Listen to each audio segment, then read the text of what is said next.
Is it on? All right. I think it is. So I'm going to pray.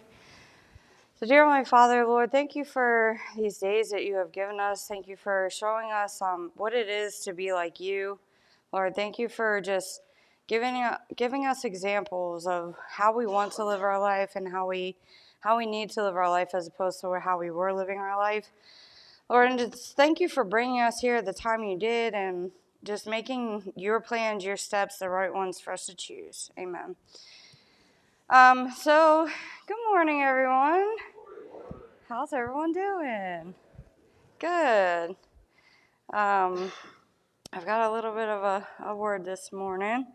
But first, I just want to thank God, for the past couple of days that I've had, or weeks, month that I've had, I should say, have just been blessings that I asked for maybe when I was 10 years ago, or 15 years ago.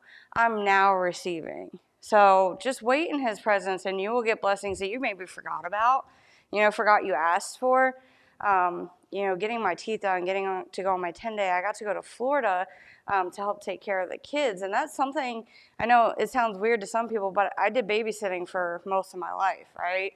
And that was something that, I was like, maybe one day I'll get to go on vacation with them, And now that I'm here, I get to do that. It's just a small blessing, because I love kids. I love helping out.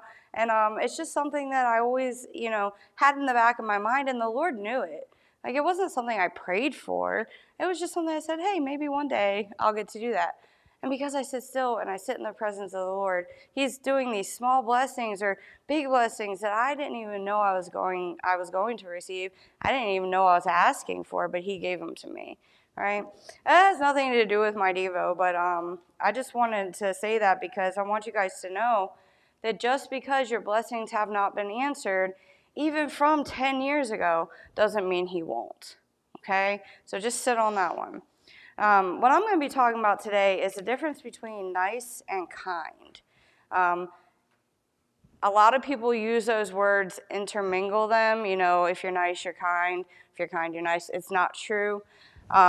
There is a big difference, and I had to recognize that early on in the program because it's why are these people being so hateful? Why can't they just be nice? And in turn, they weren't being hateful. They were just telling me the things I need to fix so that I could be a better person.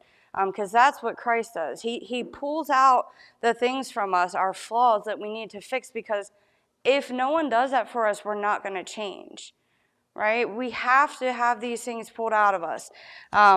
So I have a few notes, and I actually heard a lot of this, and I've done more of a study on it when I went to the Savannah mission. I went for one of the banquets last year, and I got a little bit on that, and then I've looked up more since then, and there's so much on it. So hopefully it's enough to go the full time, but let's just start there. So it started off, stop being nice and be kind. He stated that nice is there's an acronym, negative influence catered to emotions. So nice is not found in the Bible. If you look up the word nice, it is not found in the Bible.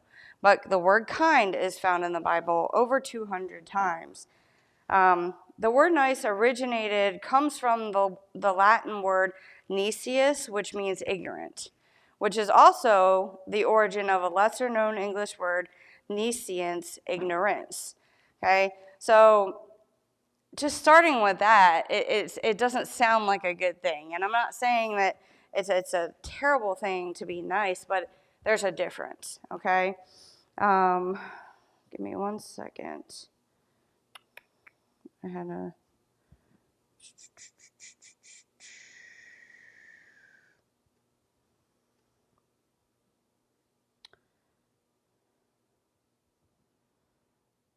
have a few things I'm going to go through. I just have to find the right order.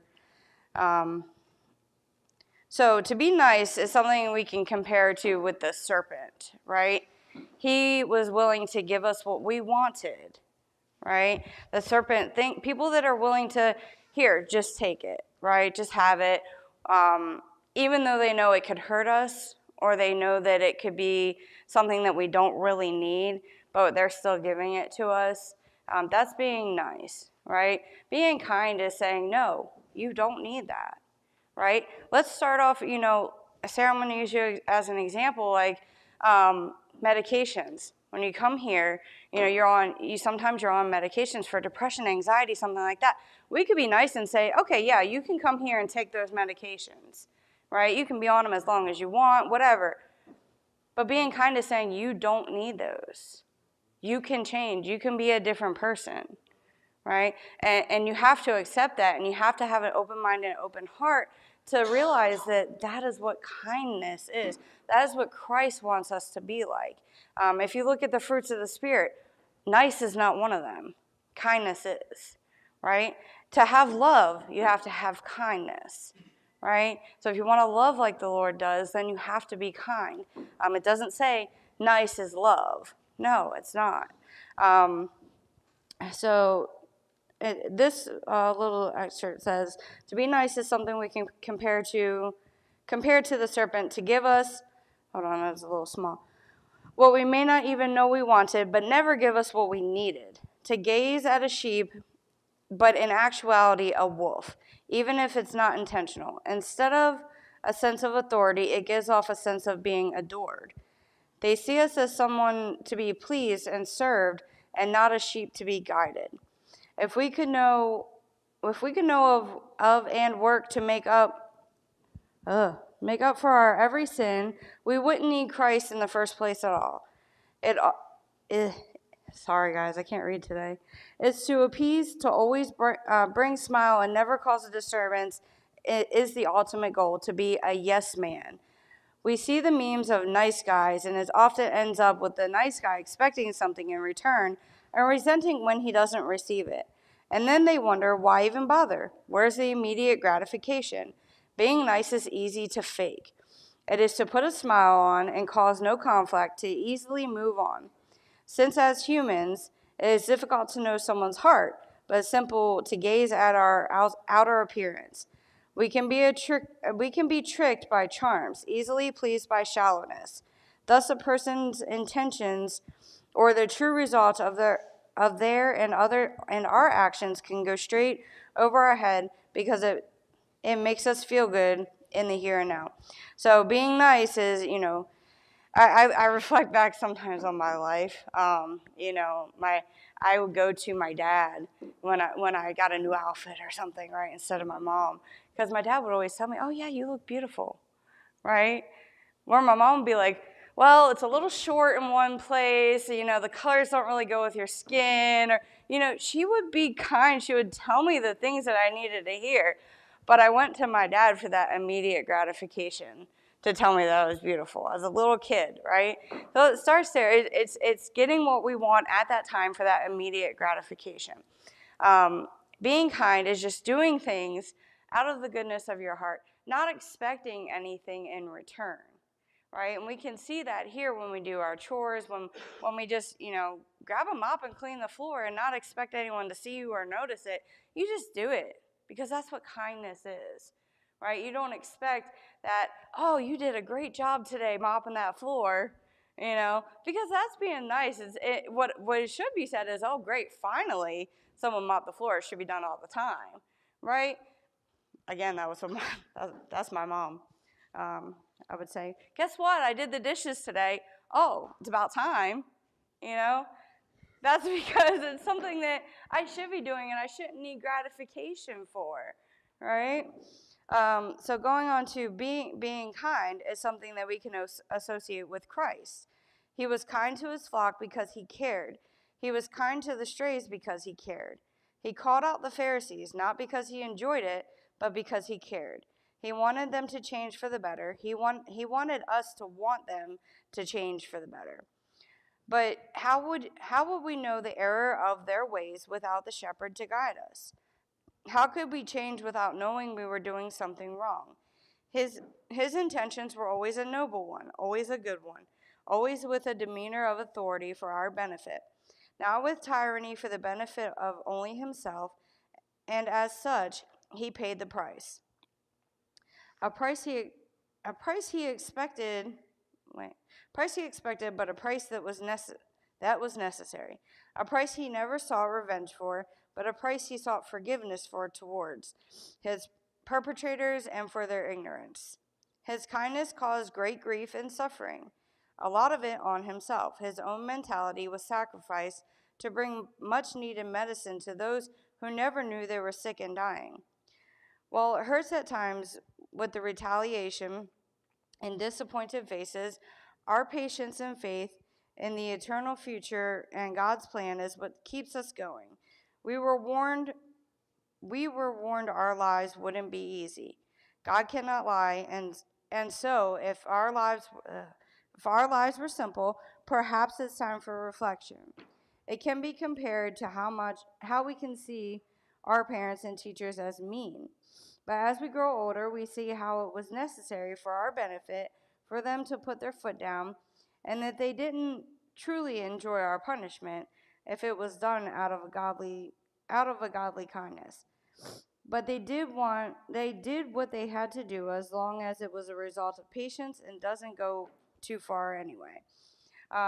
So being kind isn't always something that makes you feel good, right? It can hurt you. Like when I was overseer and I had to ROD someone or put someone on extension or just simply correct somebody, it was not easy for me. Okay, I am someone who wants to just be joyful and happy all the time. Like, I try to push that, but when I have to sit down and actually be kind to somebody in a way that, is correcting, it's not fun for me. It's not fun for Sarah. It's not fun for you ACs or TCs. I know it because I've been there.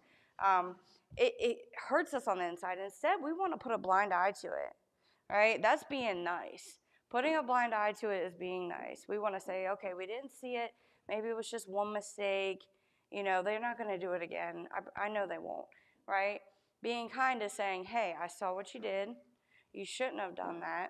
You can't do it again, and this is what happens when you do it, okay? I still love you. I still care about you, right? And I still want to treat you like the Lord would treat you, right? And that's one thing that he would do. Like, he's going to guide his sheep because he is a shepherd. He is not going to say, oh, that sheep's sleeping. Let's just let him sleep there, right?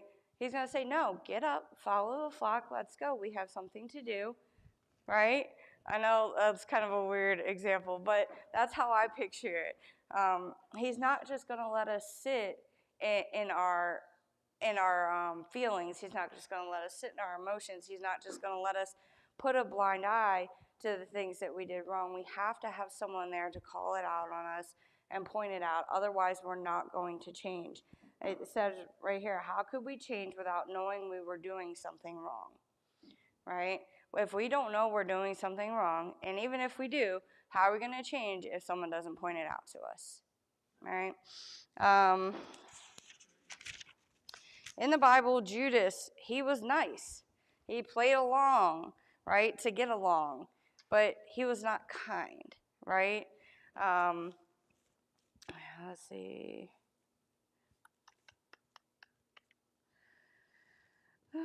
Love and kind all go together. We were made kind. One of the oldest words in the English language originally meant nature. It is our nature to be kind, okay? God teaches through acts of kindness and compassion. He gave up his life so we could have eternal life. When we show kindness, we display the love of Christ. Matthew 8, 1 through 4, Lord, if you're willing, make me clean. Okay, that's not the whole thing, but that's part of it. Let's see. The woman with the blood disorder in Luke 8, 40 through 48. Jesus showed her kindness and compassion without long suffering. You cannot be kind. So the woman with the blood disorder, she had to go years and years with this, but just by the touch of the hem of his garment, he was kind and said, you are healed, right? But she had to go through long suffering in order to get there. So sometimes we have to do that. Kindness is fearless and selfless. You got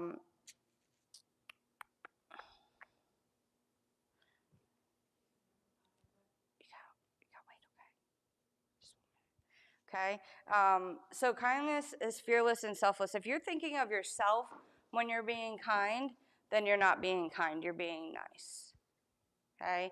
If you're thinking of yourself, you are being nice. If you're thinking of others when you're doing something, you are being kind. If you put yourself aside, that is being kind. You have to forget what's going to happen to you in turn to benefit someone else. And like I said, it's not somewhere where you go in, tell the world what you did. I helped Christy out. I'm such a nice person. I did this for her. It wasn't for me. Nope, that twists it, right? You are then being nice. It's for your benefit. So don't get yourself caught up in that either, okay? So this one says, by kindness, I'm not talking about when you buy a stranger coffee or when you bring in your neighbor's trash cans and when you tell someone they have food in their teeth. These are nice random acts, but kindness is not a random act. It's a radical life. Kindness is not limited to grandmothers or Boy Scouts. Never mistake kindness for niceness. Kindness is all over the Bible, plentiful in both Testaments, but you won't find niceness in the Bible once, nor the word nice for that matter. Kindness is fierce, brave, and daring. It's fearless and selfless, like I said, never to be mistaken for niceness. They're not the same and never were. Kindness is neither timid nor frail. Niceness is kindness minus the conviction. I think we should scrub nice from our vocabulary. We need to stop telling children or ourselves to be nice and instead tell each other to be kind and tell the difference between them, okay? So as you go through your day, think about the things where people are being kind versus nice and stop thinking about, oh, they hate me, oh, they're out to get me, oh, they just want to tear me down, they're just pointing out everything I did wrong. Try thinking of it as they're being kind to me because I didn't know I was doing that thing wrong. And it may take time. Like I said, in the beginning of this program, I went off on multiple people because I was like, why do they keep calling me out on my past? Is what I kept saying. Why are they calling me out on my past? Well, it wasn't my past. It was my present, and I was still doing it, right? It was the same things I was still doing. I never stopped, right? So I had to be called out on that to be told, hey, this is what you're doing wrong. This is what you used to do, and this is what you're still doing. So stop doing it so that you can change. So just hear those things throughout the days, going through the program. And it'll open your mind to a few things, especially when you get higher up in the program and then you have to do it for somebody and start doing it for people. At this point, stop, we've had a lot of cigarette exchange problems. Stop being nice and giving people cigarettes. Start being kind and telling them, no, you're not allowed to smoke. No, you're on a smoking ban, right? That's being kind versus being nice. I only use that as an example because we have been going through that for a little bit here. Hopefully it has stopped at this point. Yeah, practice it. Practice it because kindness is an act of Christ. Niceness is not. Okay? Amen? Bradley, can you pray for me?